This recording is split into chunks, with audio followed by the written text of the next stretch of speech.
Welcome back to the Hip Replacement Podcast.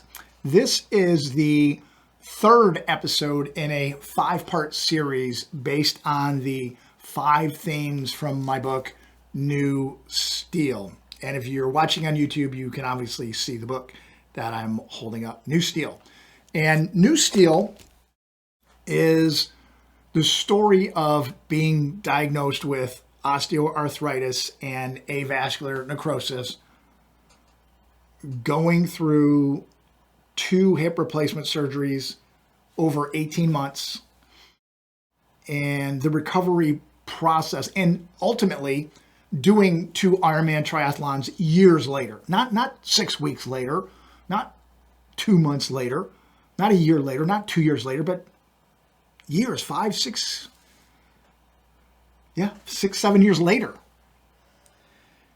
But again, this series is not about telling you how to go chase some extreme endurance event. It's more than that. This series is about, and this book is about encouragement. It's about the emotional side of hip replacement. It's about getting through hard things. It's about realizing you're not alone. And today's theme, the third in our 5-part series, is one of the most important recovery lessons I know. Recovery is built one small win at a time. That may not sound dramatic. Nobody's making an action movie called One Small Win at a Time. But if they did, that would be kind of cool, I guess. But if they did make such a movie, it would probably involve, if it were relating to hip replacement surgery, it would probably involve a walker, a recliner, a physical therapy band, and probably the lead actor would be someone trying to put socks on after surgery, a few days or a few weeks after surgery. Maybe almost like watching paint dry, unless you've actually gone through that process, gone through that experience. That's like a slow motion suspense. That's real low-grade danger. And these are all small things in life. Putting socks on. But that's a small win. That's a win. And small wins matter. In fact, small wins may be the whole game. When people think about hip replacement surgery, they often imagine some big moment. That magical day they feel normal again, whatever that means, if that's possible. The day they walk without pain. The day they return to golf or yoga. The day they take that trip that's been on their bucket list. The day they think about, they stop thinking about their hip all the time. And those moments are wonderful, for sure. But that's not where recovery begins.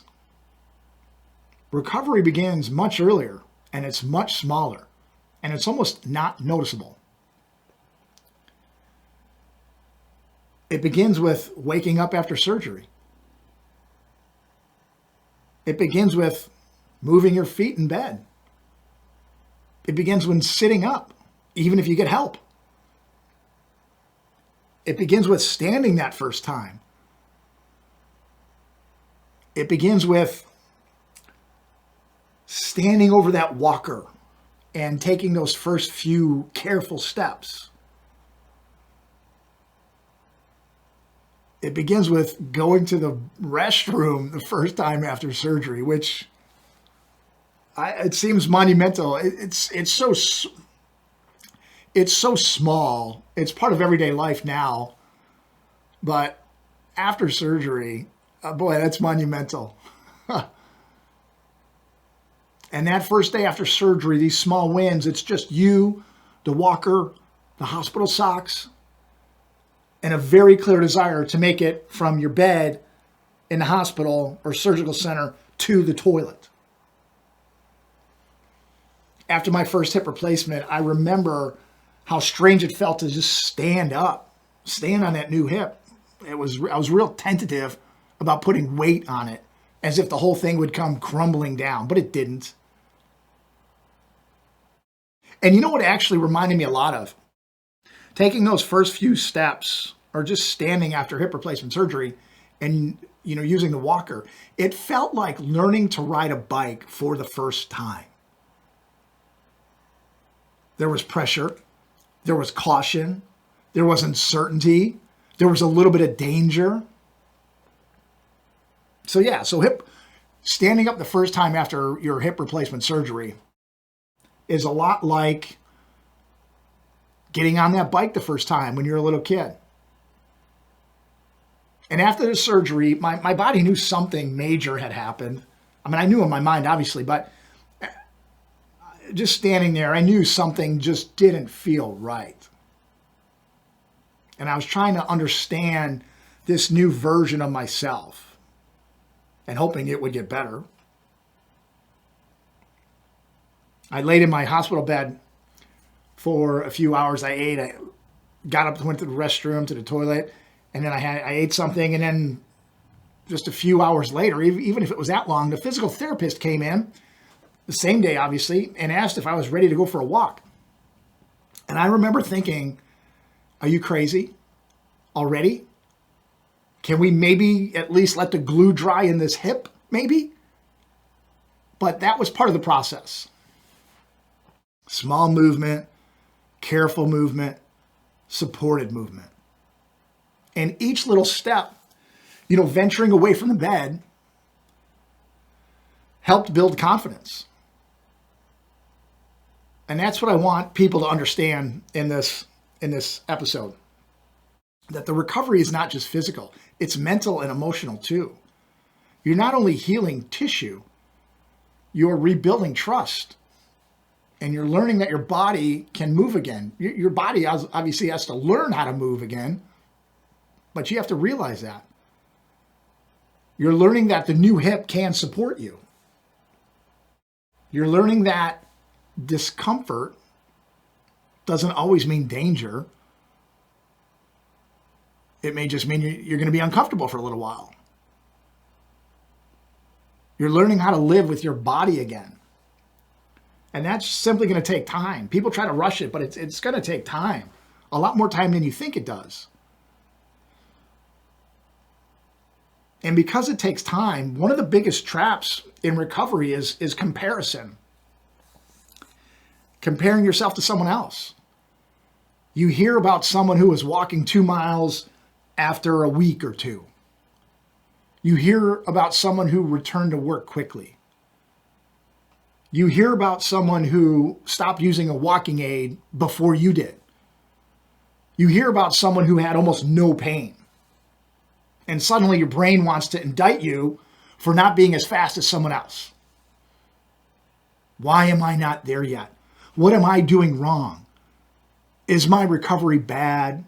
Am I behind? What's wrong with me? And let me say this to be as clear as possible. Your recovery is your recovery, nobody else's. That doesn't mean you should ignore problems or avoid asking the surgeon or your medical team questions. If something feels wrong, ask. Say something. If pain is increasing, ask. Make sure you stay on top of your meds, by the way. If you're worried about something, ask. Ask your surgeon, ask the doctors, ask the medical team. But don't turn someone else's timeline, which may actually be a big mistake on their part, into a weapon against yourself. You can't recover on someone else's timeline. People recover differently. Different ages, different fitness levels going in, different weights, different ages, different surgical procedures, different medical histories, different levels of damage before surgery, different levels of muscle weakness, different pain tolerance, different home support, different sleep, different surgeons, different complications, different expectations, different everything. So how can we expect to recover on someone else's timeline if everything else is different? Even the same person can recover different at different stages of their recovery. You can have a great week followed by a frustrating week. You can feel stronger one day and tired the next. You can make a lot of progress and still have soreness. You can be doing really well and still need a lot of rest and feel achy. That's not failure, that's recovery. And again, it's not linear. You don't get better every day in the same amount, the same degree. Recovery speeds up and it slows down. Sometimes it goes backwards. Sometimes it feels like you're going forwards, and sometimes it feels like it's going backwards. One of the concepts I talk about in New Steel is that you're not only recovering from the surgery, but you're also recovering from months or years of moving poorly before surgery. That's important to understand and acknowledge that, oh yeah, by the way, I was really doing damage or I was learning bad behaviors before my surgery. If you were limping for a long time, your body adapted. If you avoided certain movements because of pain, your muscles adapted. If you stopped walking normally, your gait, your cadence changed. If your activity level, your strength changed, then surgery happens. Yeah, the surgery is meant to address the damaged joint. But now the body has to relearn. The muscles need to wake back up and start firing properly. The movement patterns of the muscles need to improve. The confidence needs to return. That's why small wins matter so much. No great advancement happens overnight. You may be waiting for a big checkpoint of, oh, I walked a mile or a kilometer or I walked for an hour. But there's hundreds of things that go on before that to get you to that point. Hundreds of small wins. A small win might be getting out of a chair more smoothly. It might be walking to the mailbox. It might be doing your exercises, even when they're boring. And let's be honest, some physical therapy exercises are really boring. And maybe you wonder if this is helping you at all. But they're helpful. That's what they're designed to be. And they're important. But a lot of times, not exactly pulse pounding adrenaline activities. But that's where you build a foundation for long-term success. The small wins. The small successes that you probably don't even notice or consider them wins. A small win might be sleeping a little bit better. A small win might be needing a little less help. A small win might be feeling steadier, making it up the stairs. A small win might be walking with better posture. A small win might be realizing you just forgot about your hip for the last 10 minutes. And that's a beautiful moment and realization. When you're in pain for a long time, the hip becomes the star of your life show. Let's be honest, the hip controls everything. All your decisions revolve around your hip. It gets all the attention. Every movement is about the hip. Every plan is filtered through what the hip can handle. So when you reach a point where you forget about it, even briefly, that's a great feeling. That's a sign that your life is expanding again. Before surgery, your life is kind of contracting. You can do less. But now, your life is expanding. Think of recovery like building a wall, a brick wall. Not a wall to keep life out, a wall of confidence. Every small win is one brick. The first walk is a brick. The first shower is a brick. The first physical therapy session is a brick. The first time you walk outside is a brick. The first time you go to a store is a brick. The first time you drive, if cleared by your doctor, of course, is a brick. The first time you take a longer walk is a brick. At first, it may not look like much, just some bricks laying around, just a few bricks sitting there. But over time, as you keep stacking these small wins, something solid appears. Confidence, strength, independence, hope. And that's how recovery works. Not usually one giant leap, but in repeated small actions. This is also why consistency matters more than intensity. You don't need to attack recovery like a maniac. Some people do, and they may be making a big mistake.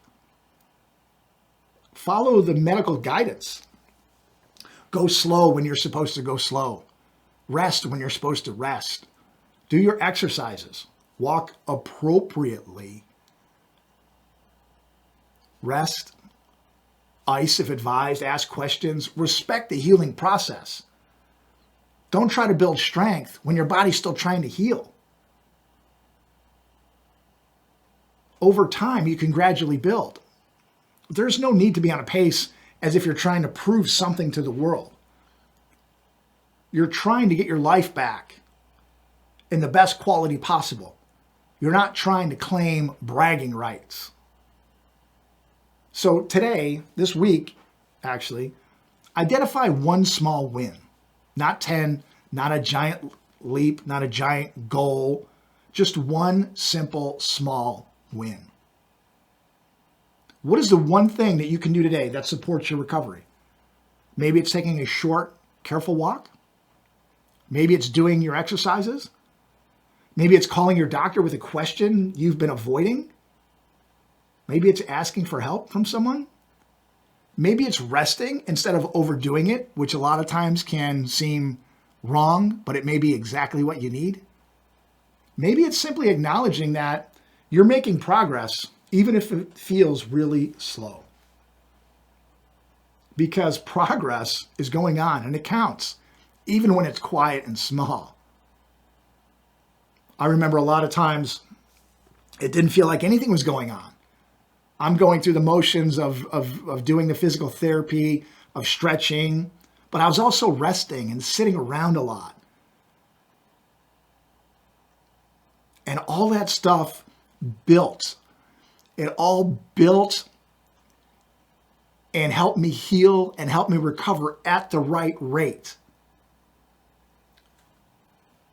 And one activity, one step, one physical therapy session, one decision, one brick at a time, I built an incredible recovery.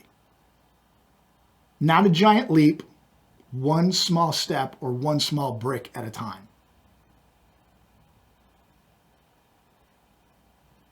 Small, consistent steps matter. Not physical steps, but steps towards a recovery. This has been the third episode in our 5-part series based on the themes from my book, New Steel. Remember, recovery is built one small win at a time. In the next episode, we'll talk about how your setback may become someone else's survival guide and the light they need. Thanks so much for tuning into the Hip Replacement Podcast. Until next time, I wish you the best recovery possible. Take care.